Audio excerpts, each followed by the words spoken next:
Friends, welcome to YouTube channel. So आज हम discuss कर रहे हैं 1 मार्क के question from the chapter electrostatics that are declared by the Maharashtra state board for the physics question. Okay, so let us start with the questions. The first question is what do you mean by dielectric polarization? Okay, so first of all what is the meaning of dielectric, that is also you have to need to clear in your mind. Dielectric मतलब ये एक insulator material होता है, लेकिन इसकी property होती है कि जब ये एक्सटर्नल इलेक्ट्रिक फील्ड में रखा जाता है तो उस टाइम पे ये पोलराइज्ड हो जाता है। इसे कहते हैं dielectric polarisation. So when insulating material are placed in external electric field, they will get the dipole moment in the material. Okay, so this is called as dielectric polarisation. Dipole moment मतलब positive pole और negative पोल ये दोनों separate हो जाएंगे। सो इसे हम answer में लिखेंगे कि when insulating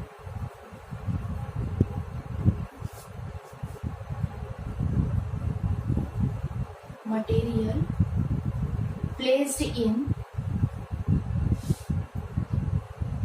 external electric field, there is development of dipole moment in the material.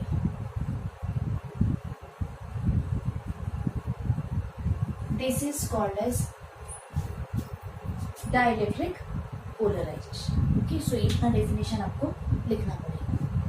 Next question, which physical quantity has its unit as a joule per coulomb? Is it a scalar or vector? तो सबसे पहले तो ये unit ऐसा unit जो quantity physical quantity उसका नाम है electric potential. It is unit for electric potential.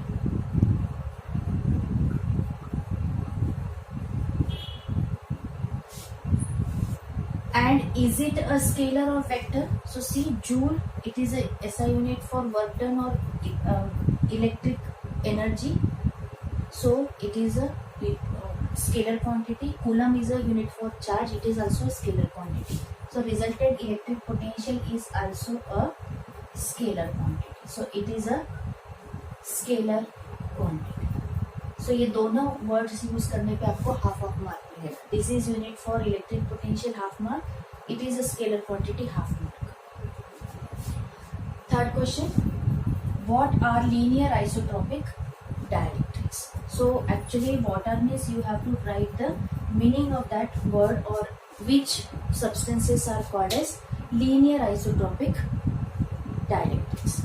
So the dielectrics, when they are placed in external electric field, their dipole moment is aligned parallel to electric field, okay, and directly proportional to the intensity. That are called as linear isotropic dielectrics. So in which dipole moment is parallel to direction of external electric field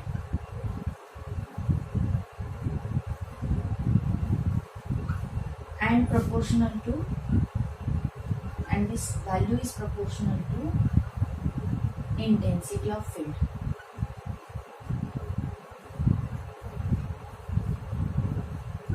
Such dielectric materials are called as linear isotropic dielectrics.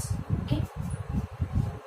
Last question, what happens to the energy stored in a capacitor if the plates of a charged capacitor are drawn apart, the batteries remaining connected? Okay. So see, from the question it is clear कि connection जो है वो capacitor का अभी भी है.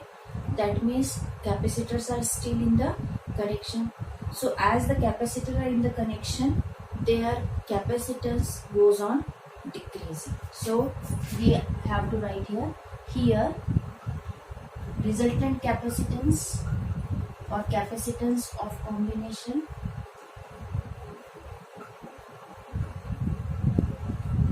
decreasing, so energy also decrease, because energy का formula जो है वो C से रिलेटेड होता है, 1/2 CV². Okay, so energy also decrease. Okay, so your guess comes. Okay, so see, we'll start with the next question. See the next question. This is a problem. The mean free path of electron in a metal is this.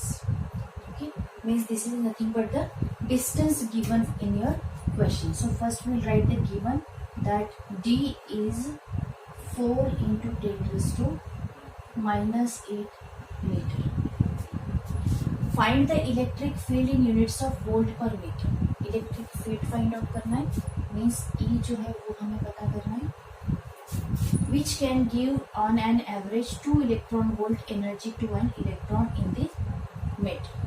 Okay, so 2 electron volt इतना energy अगर वो supply करता है तो how much electric field is there.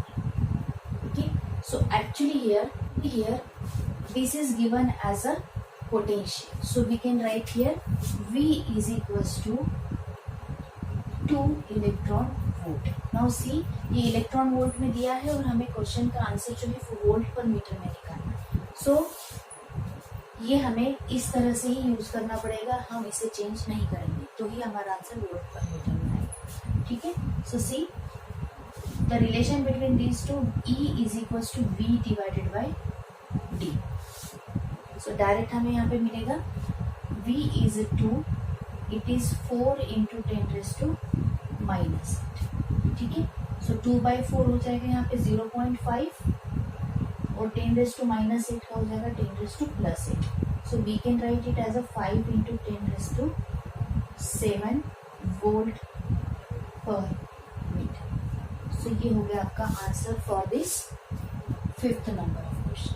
Okay, so 1 mark के लिए आपको correct identification of formula, substitution इसके लिए हाफ मार्क, सब्स्टिट्यूशन और कैलकुलेशन के लिए half mark. Okay, so let us start for the next one.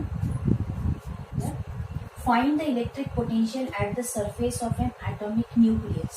So atomic nucleus का आपको Z मतलब नंबर ऑफ इलेक्ट्रॉन जो है वो आपको यहाँ पे गिवन है, that is 50, and radius R is also given 9 into 10⁻13 centimeter.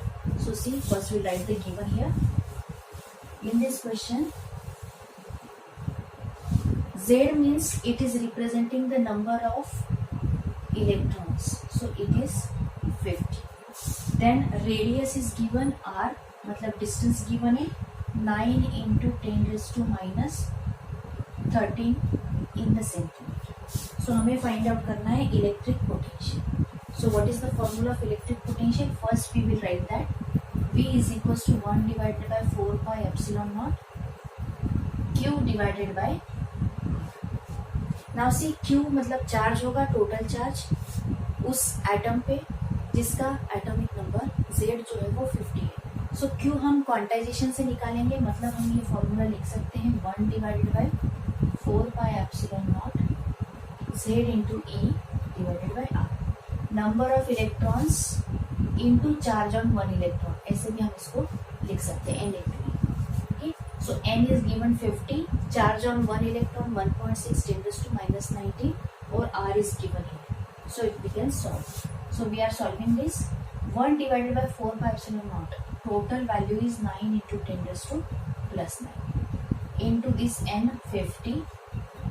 Electron is 1.6 10⁻⁻19 having charge this much divided by R, that is 9 into 10⁻13. अब सेंटीमीटर को आप मीटर में चेंज करना चाहें तो वो भी कर सकते हैं. आपको -2 से चार्ज बढ़ाना पड़ेगा, मतलब ये हो जाएगा मीटर में 10⁻15. ठीक, so let us solve this. See first of all ये 9 से 9 कैंसिल हो रहा है. Then if you multiply this 0 with here means 10 with here, we will get here 16 into 5 और बच जाएगा सिर्फ 10 की पावर्स. सो हम ये 10 की पावर्स कैलकुलेट करेंगे. -19 + 9 -10 और ये ऊपर जाके हो जाएगा +15. सो पावर बचेगा 16 5 इट विल बी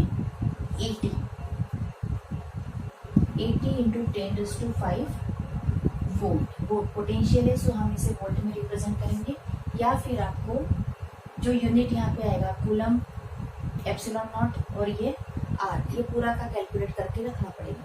अदरवाइज ऐसा यूनिट हम डायरेक्ट यूज करेंगे वोल्ट। इसे हम 10 की पावर 6 में भी रख सकते हैं, 8 into 10 to the power 6 volt. ये हो गया आपका final answer for this 6 number. ठीक है, 1 मार्क के हिसाब से ये थोड़ा लेंदी है, लेकिन यहाँ पे आपको correct identification of this formula will give you half mark.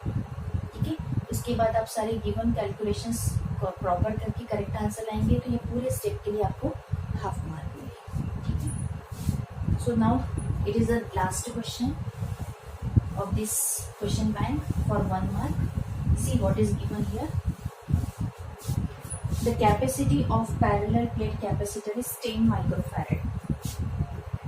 So 7 number का लिख रहे हैं हम, capacity is given 10 microfarad.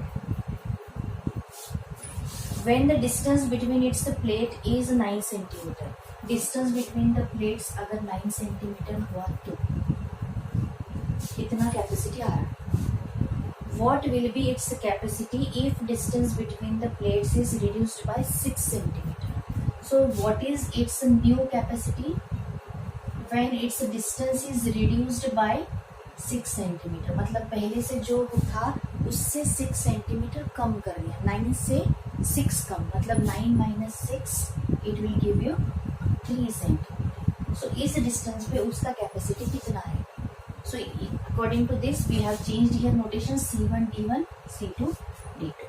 अब C का फॉर्मूला अगर आप आइडेंटिफाई करें तो C is equals to K epsilon not A divided by D आता है। इसका मतलब क्या है? C is related to distance, inversely proportional. So we can write here, therefore proper formula यहाँ पे यूज करना है, C proportional to 1/D, therefore C1 upon C2 is equal to D2 divided by D।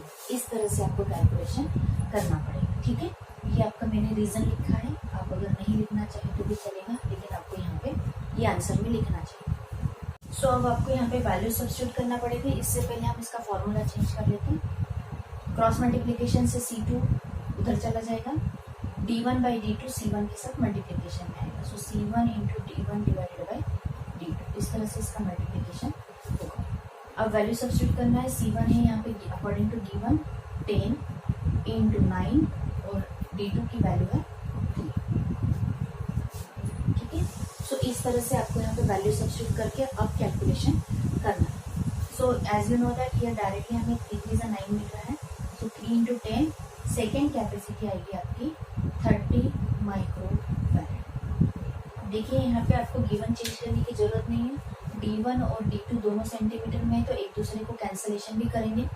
ठीक है, सो यहाँ पे आप centimetre का कन्वर्ट करेंगे तो भी वो कैंसलेशन हो रहा है। उसके बाद जो आपका माइक्रोफैराड में कैपेसिटी दिया है, तो आपका आंसर भी आप माइक्रोफैराड में रिप्रेजेंट कर रहे हैं। ठीक है, सो इसमें आपको कन्वर्जन करने का जरूरत नहीं पड़ेगी। ठीक है, सो इस तरह से आपको ये सॉल्व करना पड़ेगा। यहाँ पे आपको करेक्ट आइडेंटिफिकेशन ऑफ रिलेशन, इसके लिए आपको हाफ मार्क मिलेगा। उसके बाद आप ये जो करेक्ट कैलकुलेशन करके यहाँ सब्स्टिट्यूट करेंगे, इसके कारण आपका जो आंसर आ रहा है उसके लिए आपको मिलेगा half. Okay, hope you understand all this questions here. If you have any doubt, please comment here, like our videos and subscribe our channel and share with